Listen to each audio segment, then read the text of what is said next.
রোজ রোজ একই রকম স্ন্যাক্স খেয়ে বোর হচ্ছেন?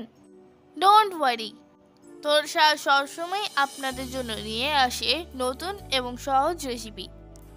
আজকের রেসিপি খুবই সুন্দর আর এত সহজ, এত সহজ, এত সহজ যে যে কেউ বানাতে পারবে। তাহলে কথা না বাড়িয়ে চলুন চলে যাই তোরসার কিচেনে। চলে এসেছি তোরসার কিচেনে। Hello friends, welcome back to my channel cook with baby Torsa, and it's me Torsa. তো ভিডিও শুরু করার আগে বলি, আমার চ্যানেলটা সাবস্ক্রাইব করবেন আর পাশে থাকা বেল আইকনটা প্রেস করবেন যাতে নোটিফিকেশনটা সবার আগে আপনার কাছে পৌঁছে যায়। Let's get started the video.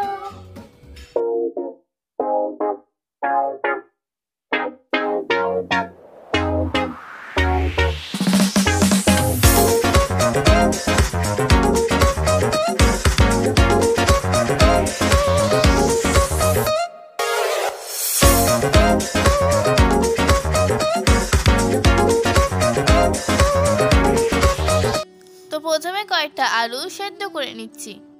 আসলে যখনই আমাদের বাড়িতে এরকম ছোট ছোট আলু আসে তখন সেগুলো দিয়ে আমরা নানা রকম স্ন্যাক্স বানাই।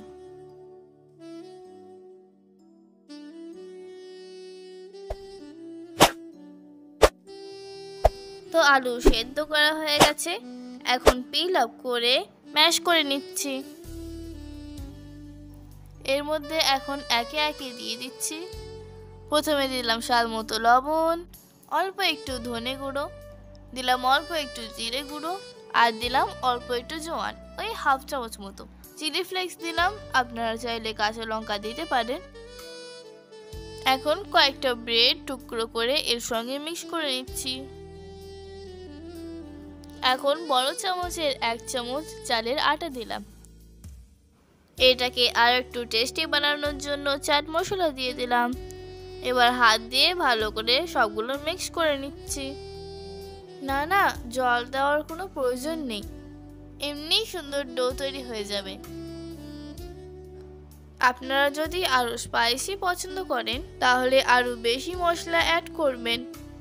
আর যদি দেখেন মিক্স করতে গিয়ে হাতে লেগে যাচ্ছে তাহলে একটু তেল নিতে পারেন। ডো রেডি হয়ে গেছে। অল্প অল্প লেচি কেটে নিচ্ছি আর এইভাবে হাত দিয়ে একটা শেপ তৈরি করে নিচ্ছি। যে কোনো শেপে দেওয়া যেতে পারে, আমার এটা দেখতে ভালো লাগছে তাই এটা করলাম। তারপর এইভাবে সবগুলো বানিয়ে নিলাম। এখন কড়াইতে সরষের তেল দিয়ে এগুলো ভেজে নেব। আপনারা সাদা তেলে করতে পারেন, তবে বিশ্বাস করুন সরষের তেলে করলে স্বাদটাই আলাদা। উল্টো পাল্টা করে ভালো করে ভেজে নিচ্ছি। বাই দ্য ওয়ে, এখনো পর্যন্ত যারা আমার চ্যানেলটা সাবস্ক্রাইব করেননি প্লিজ সাবস্ক্রাইব করে নেবেন। আর যারা পেজ থেকে দেখছেন তারা পেজটাকে ফলো করবেন। আর যারা আগে থেকেই করে গেছেন তাদেরকে অনেক অনেক ধন্যবাদ। আমার চ্যানেলে আরও অনেক সহজ সরল রেসিপি আছে, প্লিজ দেখে নেবেন। রেসিপিগুলো আপনাদের কেমন লেগেছে সেটা আমাকে কমেন্টে জানাবেন। আর হ্যাঁ, অবশ্যই একটা লাইক দেবেন। ভাজা হয়ে গেছে, এবার তুলে নিচ্ছি। বাকিগুলো একইভাবে ভেজে নিচ্ছি। এই খাবারটা বানানোর কোনো ঝামেলা নেই, সেটা আপনারা দেখতে পাচ্ছেন, এবং এটা বানাতে খুব কম সময় লাগে। তাই যখনই কিছু মুখরোচক খেতে ইচ্ছে করবে দোকানে ছুটবেন না, বাড়িতে নিজেরাই বানিয়ে নিন। আমার তো দোকানের খাবার খুব একটা পছন্দ হয় না। হাত ধুয়েছে না ধোয়নি, তার উপরে কতদিনের পুরনো তেল, না বাবা না, খুব আনহেলদি, আমিও এসব খাবো না। তো যাই হোক, কথা বলতে বলতে এগুলো ভাজা হয়ে গেল, এখন এগুলো তুলে নিচ্ছি। টানটানা, ইটস রেডি। তাহলে দেখলেন তো কত সহজ রেসিপি। দাঁড়ান একটা ভেঙে দেখাই। দেখুন দেখুন কত সুন্দর হয়েছে দেখুন। ভিডিওটা ভালো লাগলে লাইক শেয়ার করবেন। দেখা হবে পরের ভিডিওতে নতুন কোনো রেসিপি নিয়ে। টিল দেন টাটা, ভালো থাকবেন।